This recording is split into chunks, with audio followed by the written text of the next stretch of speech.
Okay, we are recording. Cool. What's up, everybody? And we're back, season 2 of the weekly walkthrough, chopping it up with Coach Haas, head coach over there at old Carthage Football. Of course, we had to bring in some of the players, get their perspective on all things Carthage football as well. Please welcome my center for life, Adam Gilliemeister.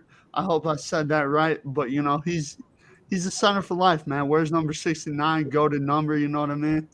Um, Garrett Warner. I mean, this dude just makes plays on the football field. I call him the playmaker.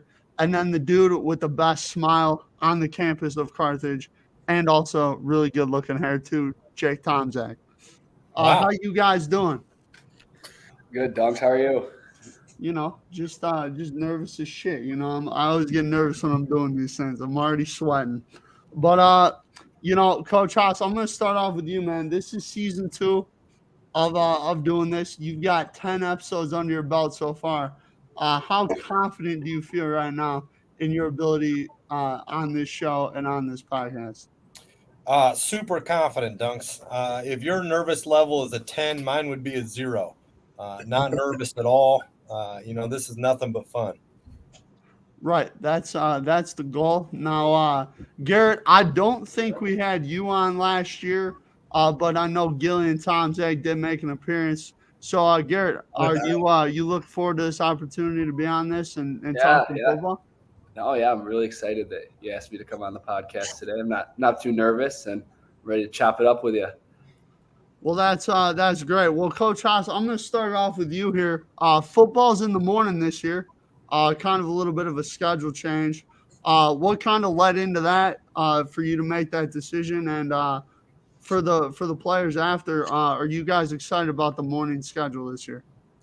So it led into it based on a couple of things. One, the amount of classes offered in the afternoon were increasing. All right, and then two, the bigger thing with us, our guys were coming over early in the morning for weights or meetings or whatever it was, and they were going to class and they were coming back for practice in the afternoon, and they were missing a lot of the office hours with professors, some of that group study time, some of that extra work where you have a group project, right? They don't want to meet at 8, 9 o'clock at night once our guys are done with practice. They want to meet in the afternoon, so it freed up a lot of our guys in terms of class schedule, and also freed them up to interact on campus with some of the things going on. And the best part, we only have to bring them over once. So they're here bright and early at 6 a.m. And, today they were done by 9:15. So from our standpoint, it looks good, but you can let them talk about if they like it or not. Tom Zach, go ahead. Yeah, no, it's great. Coach Haas said it. I mean, it's real nice today. For example, we got the first taste of it being done at 9:15. Got a lot of day left, and it's nice to get started in the day with something productive and getting at it right from the start. So being active right when we wake up early on, 6 a.m. It's rough, but I think it's gonna pay off in the long run. Being able to do that early on, and then later in the day we got a lot of time to do a lot of other stuff as well. Garrett, go ahead. Yeah, it's nice coming in, getting it out of the way, and like who doesn't want to wake up and play football right away, right? You got to wait all day for practice. You're kind of dreading it, and now we can just wake up. We got breakfast served, we have our meetings, and just rolls right into the day. Kind of knock it in the mouth. Love it. Gilly, what are your thoughts? Yeah, piggybacking off what they said, I like it. I like it a lot better than last year, just having it all at once. And as I become, an old man here, it kind of fits my mental clock a little bit better, I guess. Oh yeah, I love that answer, Gilly. But going off of that, this talking about being a student, what is the biggest challenge you would say, Gilly, about being a student athlete? I think one of the big things is just managing your homework, like because classes or whatever. Going to class is not hard, I don't think. At least some guys on the team might have a different opinion on that. But just some of the workload with classes are a little bit tougher. Making sure that you get it all done and then wake up early the next morning. But I seem to manage it pretty well. That's a great answer, Garrett. What are your thoughts? And some of the biggest struggles this year is going to be just being able to be at all the practices just because of my clinical hours with nursing, and it makes it a little tough. And the only thing I'm worried about is maybe not being able to practice Friday and feeling a little unprepared for the game. But I think I can knock it out in the first days of the week and take care of that, you know. Yeah, I'm sure it's definitely a challenge because I know your major is it takes up a lot of time. You're a nursing major, correct, Garrett? Yeah. Yep. Yeah, so that's definitely a lot to balance there. Tom, Zach, what say you, buddy? Yeah, just like these guys, time management's a big thing, big struggle. But you learn to deal with it. The schedule's going to help out a lot with that. Not having to go back, again during the day, doing it all at once. But it's a grueling schedule. I'm taking 18 credits this semester, so it'll be a lot, yeah. But time management, I know how to do it at this point, so getting good at it. Now, Coach Haas, why don't you give us a little insight? I know you guys do AGP, which is supposed to help the kids out with staying on task with their courses and homework and stuff like that. So why don't you shed a little light on that and what goes into all that? Yeah, man, the AGP, the academic game plan. I believe old Brett Dunkel was on the academic game plan for a while after his GPA dipped a little too low. Am I correct there? Yeah, it actually helped me get a lot better grades last semester. So It's shocking how that works, isn't it? Yeah. So the AGP plan, Dunks, is it's all done on Google, right? The Google Drive, the Google machine, right? So these kids can access it on their phone, their iPad, their computer, whatever they want. And really what it is it's three things. It's a daily, weekly planner where we make our guys go through and plan out their week. And we meet with them once a week on Friday to go over that next week to make sure that they're organized and ready to go. They go through their syllabi and their Schoology, and they list all the things that they need to do in school. They'll list some football things, right? They'll list some personal life things like clean their room or do their laundry or call mom and dad. And really that thing is just there to kind of help them see what's going on that week, help them stay on top of their time and help them stay organized, right? And we have a study table component, right? It's an objectives-based study table, which means our guys don't come sit in a room for 2 hours and stare at their phones. We assign those objectives in those Friday meetings, and if those guys get their objectives done, they don't have to be a study table. So about half our guys are on it, and they'll get it done before study table. They'll show up and say, "Coach, I'm good. I don't have to stay." And then the other half like that kind of structure, that scheduled time. And so they come to study table knowing they're going to take those hours to get their stuff done, and they know when it's done, they can leave. And then the third component is the grade tracking part of it, right? We make them enter their grades and visually see what they're getting. Like if I asked you, Dunks, how you doing in your math class? What are you going to say? Solid. Yeah, right. Solid, fine, good, right? But yeah. Solid to you, might be 68% D plus, right? And solid to me might be an 88% B plus, right? So I want you to be able to say, hey, in my math class, I'm getting a 96, so we know exactly where you're at, right? And it also shows us if you're struggling in a certain area. Maybe you're not a good test taker. Maybe you struggle with presentations in front of the class. Maybe the reading homework is killing you because you don't read fast enough, right? But certain things we can pinpoint some of the weaknesses, and if we can find a way to get you some help with those, we do that to eliminate those and make sure that nothing's holding you back from academic success. Love that. Love all those things. And yeah, I think AGP is a very helpful tool. Have you either of you guys been on AGP before? They all were as freshmen. Yeah. So Tom, Zach, I'll start with you. What are your thoughts on AGP? Do you think it's helpful? Do you think it's not helpful? Like, what are your thoughts? Yeah, I think it's helpful, real helpful. I was only on it for, the time I had to be on it as a freshman that first semester or so, but it was helpful when I was on it, especially coming in. It's a good thing all guys got to be on it because it really teaches you how to manage your time and all that in a structured way, which a lot of guys need, because not a lot of guys come in understanding that, time management is a big part of college and how to succeed, and that really helps you kind of get started as a freshman. So that was a real big help. Yeah, Jake, I know you're a very smart guy, man. You're big time in the study books. Garrett, what about you? What are your thoughts on AGP?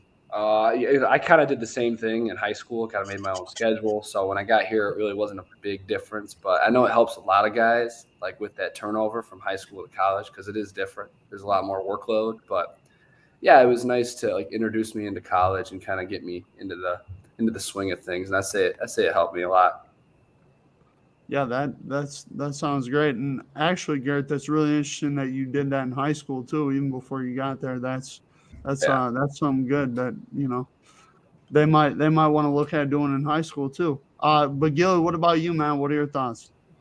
Yeah, I mean, I definitely think it's helpful. I was only on it for that first semester as well, just like these guys, but I think it was a very helpful transition from the high school to college because, like I said, my biggest issue was time management.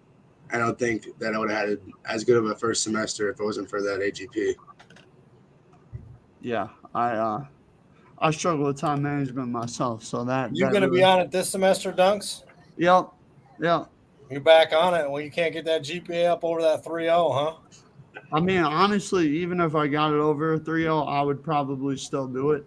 Just because it holds me accountable, and I like accountability, and also, you know, just make sure I'm staying on task and on track. You know. That sounds like Miss Patty talking. Miss Patty said you got to be on AGP. Oh man, my mom just, you know, my parents are very proud, and you know they like to see me succeed, and you know whatever works for me, they want me to keep doing that. So you know. Nice. I love it. You know, that's a big thing. But Gilly, let's move to football here because you know that's what we're here to talk about. No, Gilly, being a center, you obviously have a lot to look at. You have to kind of control the line of scrimmage. You're almost really the leader of the whole offense, along with the quarterback and the offensive coordinator. So, what's kind of when you walk up to the line, Gilly? What are some of the things that you kind of look for? And playing the position as long as you have, what are some things and tendencies that you've picked up on throughout your time of playing? I would say the first couple of things I look for when I go up to the line are obviously the defensive front, what kind of boxer I'm getting, whether it's a split, a stack, mo box, you know, if there's any blitz threats, that kind of thing. And in terms of, you know, how long I've been playing the position, I actually played tackle in high school, and I made the switch to center when I got here. So it was a little bit of a tough transition at that point, but now playing it for what's 3 and going to be 4 years, I've become a lot more comfortable with it. I enjoy it a lot more. What was the biggest adjustment from tackle to center? Learning how to snap. Yeah. Yeah. So how many times do you think you practiced snapping before you really got comfortable? I mean, I had some issues last year, as we know, but I feel like now I really got it down. There you go. So is that just now, or when my hands are a little too sweaty, I guess? Well, I mean, you know, it's kind of normal. Like, you know, when the ball gets slippery, it's harder to move, it's harder to throw, it's harder to snap, stuff like that. Still got to take care of business, though, Dunks. Still got to take care of business. Right. Exactly. No excuses. I love that. And Garrett, for you, man, you play the nickel position. So why don't you give us a little insight on what exactly the nickel position is for those people that are watching right now that aren't obviously football nerds like all of us are? Yeah. So a nickel's kind of like a blend between a safety and a linebacker. You know, they have a lot of pass responsibility, but they're also able to come inside the box, which I think is the best fit for me. And, you know, I just switched over to that this year. Well, last year in the off season, I got into it, but I mean, it's been a transition. It's a little different, you know, because usually playing safety, you're about 8 to 10 yards off. You can see everything, but once you move up there, you know, you got to be a little quicker, make faster decisions. So, what do you think is the most challenging part about playing your position? I'd say just the most challenging part would be like play action teams, you know, because they'll give me the RPO and I'll get pulled up to the box and then they'll hit me out in the flats, which is my responsibility as well. So just kind of learning the tendencies of the team that we're playing against and like picking up on that, like when it's pass, when it's run, like what formation it is, because that'll give a lot away. But that's definitely the biggest challenge in nickel. Yeah, I mean, you know, they throw it out to the flat, make sure it's a catch tackle, right, Coach Haas? You got it, Dunks. I see you talking about that all day. But let's go to Jake, who's also in Coach Haas's DB room, talk about some safety here. Jake, tell us a little bit about your position specifically. You play the free safety, correct? Yeah. So it's kind of like right behind Garrett, but more pass responsibility. So pass first guy as opposed to Garrett's a little more run. But I'm kind of playing middle of the field a little bit. Like I said, pass first primarily.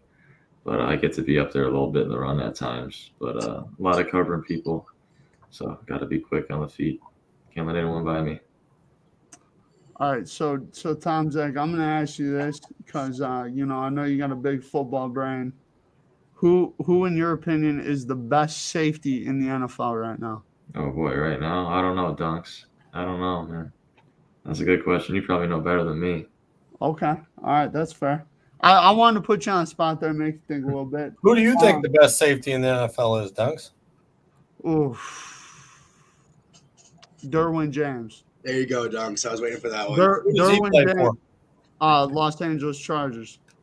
Darwin James, when healthy, he's just different. He, in my opinion, is honestly like what Garrett and Tom Zach just described, but a blend of both of them. What makes him so good? What do you love about him? I love that he just flies around. He makes plays. He's not scared to trust his instincts. Like, if he sees a run coming, like he's not afraid to stick his nose in there and make a play. And then in coverage, like you put him out there on an island, and I would have confidence him covering like a tight end or even a running back because he's just that gifted of an athlete. I like it. So that's what I do. I'm a bigger offensive guy, but I dropped some defensive knowledge right there. Do you have the Chargers D in your fantasy team? I do not. I have the Rams this year. So you think Aaron Donald's a little bit more of a production guy than Derwin James? Yeah, I mean Aaron Donald's unstoppable. I mean he's definitely a different breed when it comes to. But Gilly, I gotta ask you, man. So, what is your favorite offensive play call? Favorite offensive play call, huh, Dunks? Yep, and I want you to give me formation too. I want you to give me the whole thing. You see, Dunks, that's a little tougher because I don't get the whole knowledge on some of those, like the offensive formations. But I would say, here, I'll give you two answers. All right. Okay. I'm a big fan of our anything 80s with like the 80s series. Anything that's got I can pass block, and then we can throw something deep and maybe one play touchdown. Otherwise, I really like against our Okie teams our gap scheme runs against Okie. Okay. I thought you'd say fumble Rooski, where you get to carry the ball. Well, I mean, that'd be ideal, but Coach Pierce hasn't put that in yet. Well, watch out for week 2, huh? Oh yeah. Woo. Gilly touchdown, man. Hey, we'll see. See that play is going crazy. But Coach Haas, like I mentioned, you are coaching defensive backs this year, which is something that you haven't done in a couple of years, I believe. So what's that kind of been like being the head coach, but also focusing on the defensive back room and that position group? It's fun. It keeps me busy. I've always liked DBs. They're usually a pretty entertaining group. They know how to have a good time. They know how to get after it at practice. It's a pretty challenging position, right? You're kind of like quarterback. You're the hero or the GOAT. You know what I mean? That ball goes in the air. You either knock it down or they catch it. So I like that those guys usually have short-term memories and can bounce back pretty quick and make the next play. But it's been pretty enjoyable. We got a good room, a bunch of good guys that compete their tails off. So it's been fun. Who's the most entertaining guy in your defensive back room, Coach Haas? Entertaining from a pure laugh standpoint is probably Greg West. Okay. We call him skinny legs because his legs are probably the same thickness from his ankle all the way to his hip. Wow. But he likes to laugh. He can laugh at himself, and he's a pretty funny dude. There you go. That's a good one. Greg's a freshman, I believe, too, right? He is from Georgia. There you go. Gotta love them Georgia guys. Obviously, this week Coach Haas did not go your way or your team's way. What what's the biggest thing that stood out to you after watching the film? I think the biggest thing after watching the film is we created a lot of our own problems. You watch the tape and you see a lot of the mistakes were on us, right? We misfit gaps or didn't block the right guy or didn't throw it to the right guy or we dropped the ball and didn't catch it, right? Or missed a tackle. Where, it wasn't a whole lot of things where you look and be like, man, this scheme really isn't good, or this play call was really, really bad. It was a lot of things that we can control. And a lot of times in the first game of the season, when you play a really, really good team, those things get magnified, right? Different than going against a lower level team where you can kind of cover some of that stuff up. A lot of those mistakes got magnified, but again, the positive is almost 99%, if not 100% of the things that caused us to lose that game were self-inflicted and therefore are correctable. And I think these guys will tell you as they watch the film this morning, they're not real happy about it, but I know they know in their hearts that it's something that they can fix, and we get 2 weeks to get it done. Tom, Zach? Yeah, a lot of the same stuff. I mean, the good part that did come from that was knowing it's a lot of stuff that we can't control. So going forward, we know what to fix now. And again, like Coach Haas said, the result of what happened was magnified when you play a really good team. It is a little frustrating knowing that we did all those things to ourselves and stuff that could have been fixed. But it's all in our hands going forward. And it's a good thing we got this bye week to rest up and reflect on that a little bit, especially ahead of our next opponent. But we know what to do going forward now and trying to pick it up from here.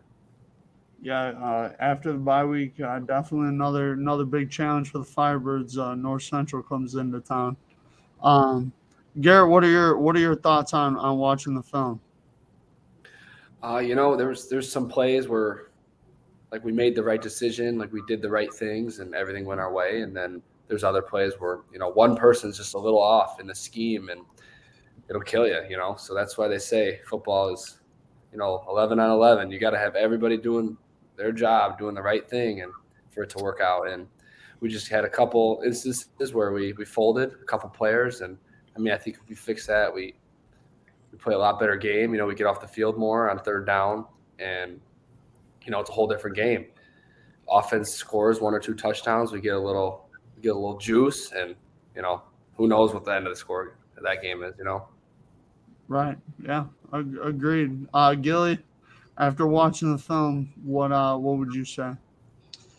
Well, I think it's losing the way we did. I think it's good to have this bye week coming up. That was definitely a wake up call for a lot of guys. I think the biggest things we need to focus on offensively is just trusting one another to get their job done, playing as a unit and playing more intense and physical. Yeah, I know Albion mixed it up a lot too, Gilly. So as a center, does that make it harder to kind of get a read on what they're doing when they're bringing people from so many different places?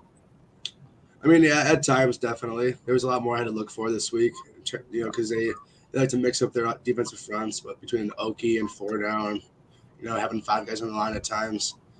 But honestly, in terms of all that, like the schematics of it, I think we had a pretty good understanding of that. It's just execution, getting it done. We need to be done. There you go. That's a terrific answer, Gilly. You're a pro at this, man. Tom, Jack, you mentioned the bye week, and now in your football career, obviously, we've all had bye weeks. What's the biggest thing that you look forward to on the bye week, personally for you and as the team? Personally, it's kind of like knowing you don't have an opponent coming up right away this Saturday. It's kind of like you can focus more on the team, and obviously you have that in the back of your head, preparing for who you got next, but it's not as urgent. It's kind of like, all right, we have this bye week to rest up and work on some more specific stuff that we need to work on personally for each of us. And then, rest, of course, is the big thing, taking the time to rest up and taking advantage of that. So me personally, I got banged up a little bit, so I'll be taking advantage of that rest time for sure. And glad we got that now. going forward.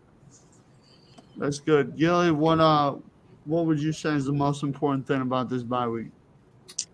I kind of touched on it already, but I think, just really getting together and working as a unit, and then, turning up the energy both at practice and then once Saturday hits, once we come back from that bye week and everything.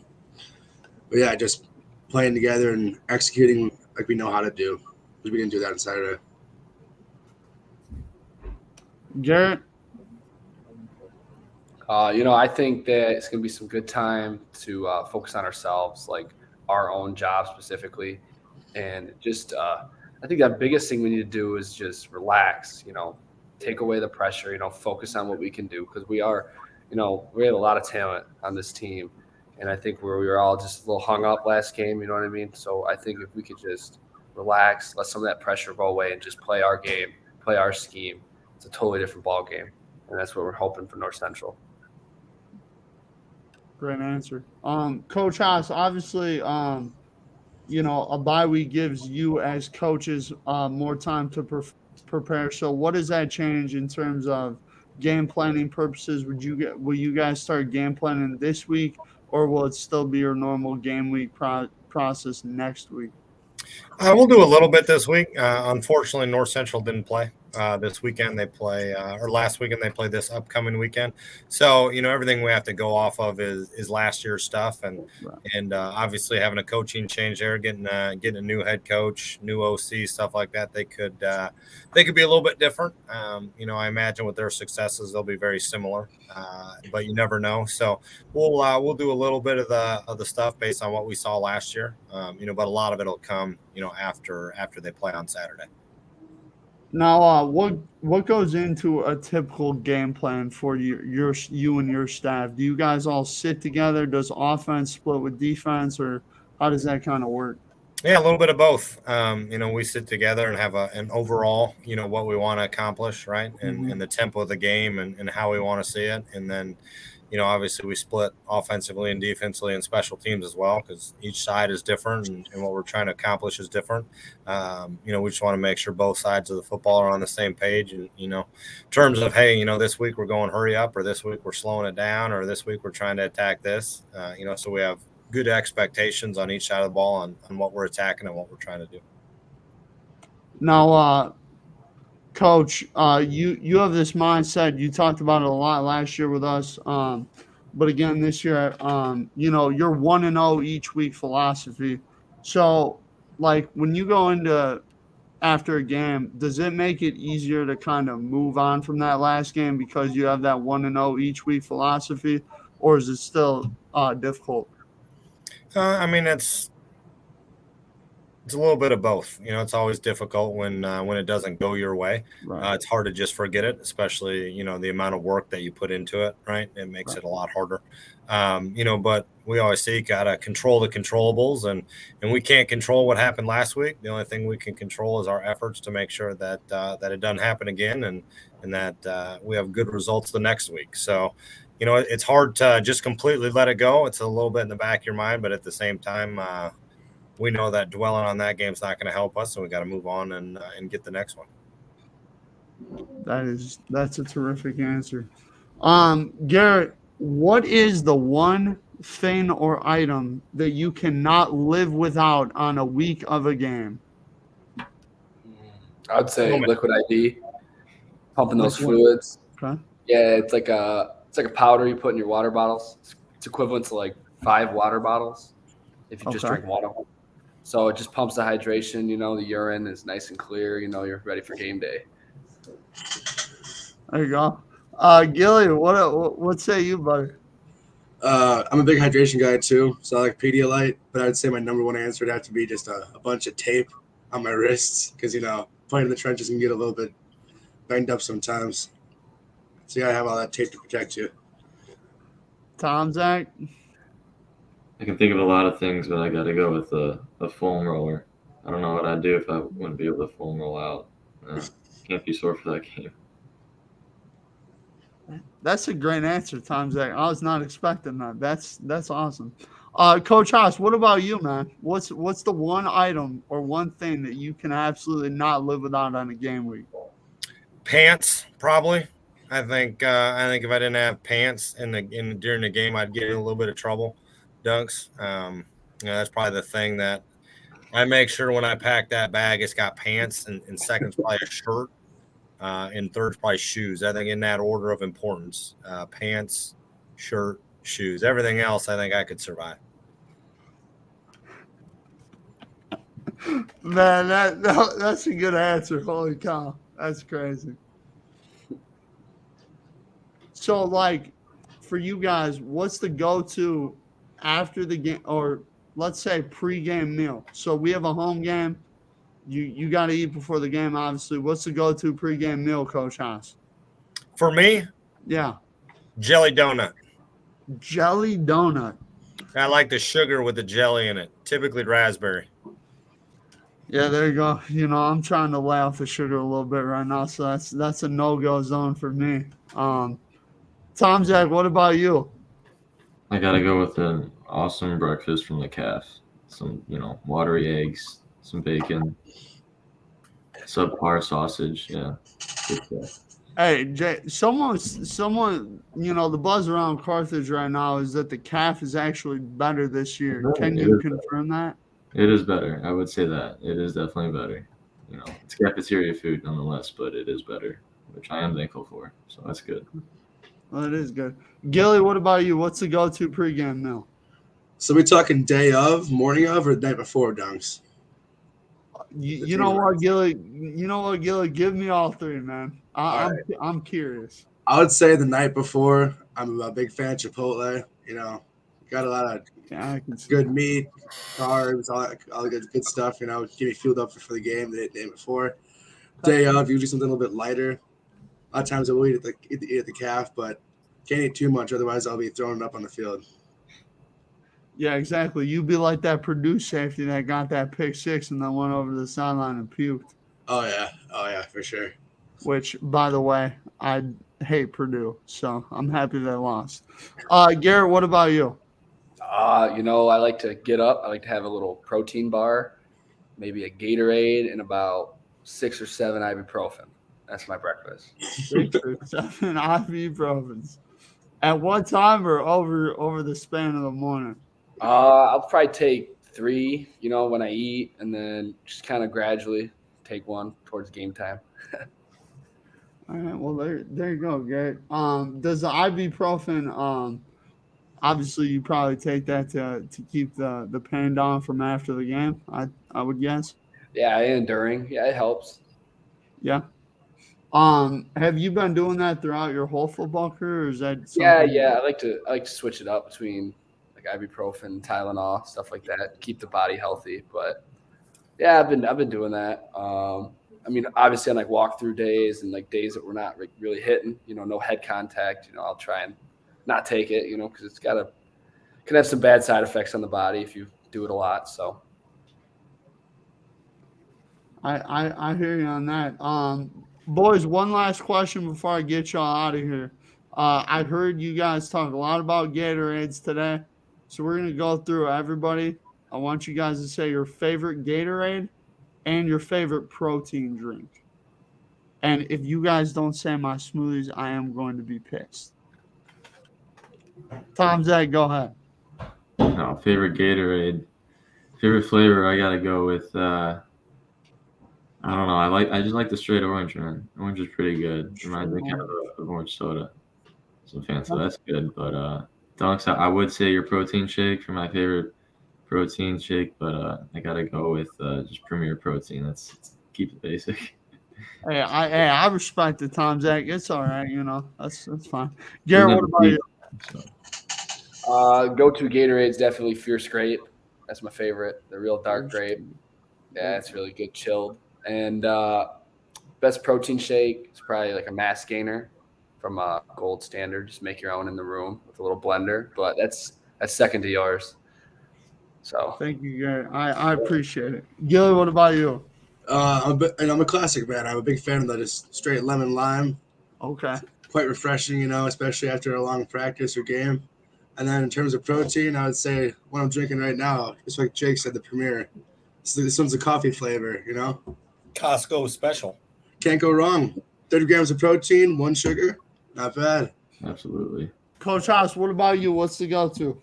Ooh, I go back and forth, Dunk. Some days I'm in love with the Cool Blue Gatorade, Yeah. but Riptide Rush is really a big one for me. Riptide. Riptide Rush and Cool Blue are really top two. Problem is you can't find Riptide Rush anymore. It's part of the Frost series. You remember that? Yeah.